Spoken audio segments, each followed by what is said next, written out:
We have taken groups of volunteer teachers out to elementary schools to observe lessons in elementary school classrooms, and it's kind of a funny experience.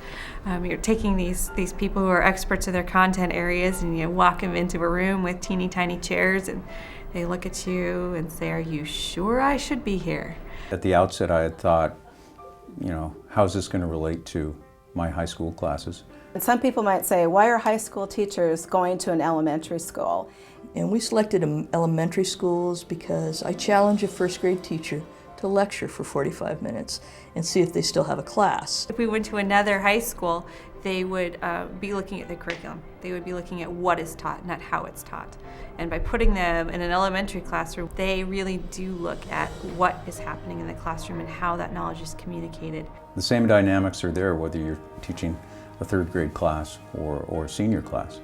I left there realizing first of all, how amazing those teachers are. Math and science and English, and they've got the kids there. They can transition these little ones. How come I'm having difficulty just getting my kids to come in and sit down and go to, I started doing the list for the kids to do their own checkoff, and some of those things that I incorporated They've really been helpful. Yeah, my class has changed so much this year. It was really eye-opening. The kids were very much engaged. They were well-mannered. The classrooms are very organized.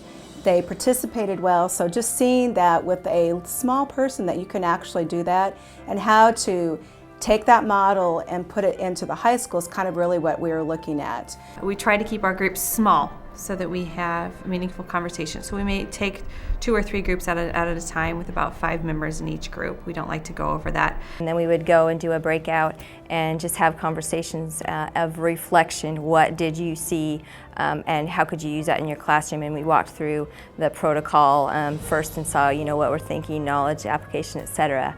Number 14, students work collaboratively to share knowledge, complete projects, and/or critique their work. Which bullets did you see on this one?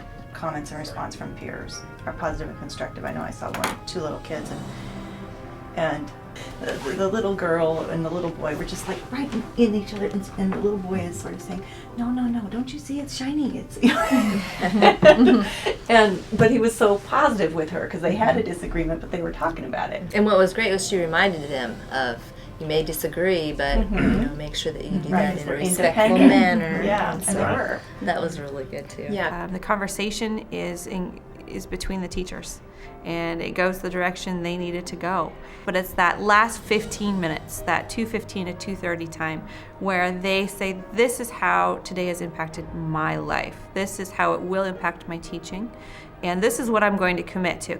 I will tell you that every comment I made was honest and sincere, especially about being able to see the model of what you were talking about, and the modeling of it, and the practice and monitoring and making sure and being real positive in the classroom is something that I need to be better at. And I thought it was good. Teachers were coming back the next day sharing, hey, I can do that same strategy with high school kids, and they love it.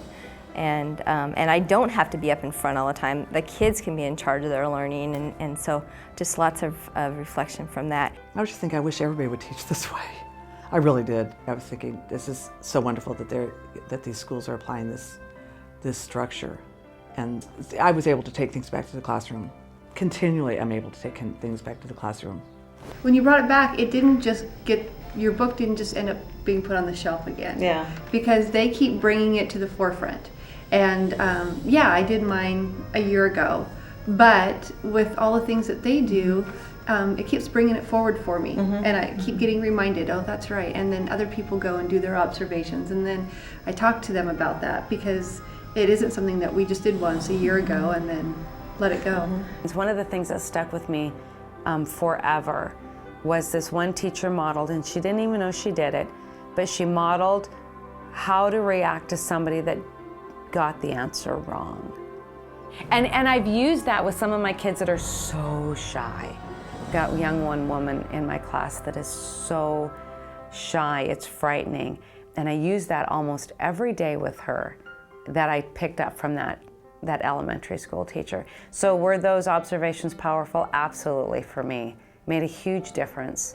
The conversations we have been able to have been very powerful. We have not taken a single teacher out who has not come back with something powerful and readily applicable in their own classroom.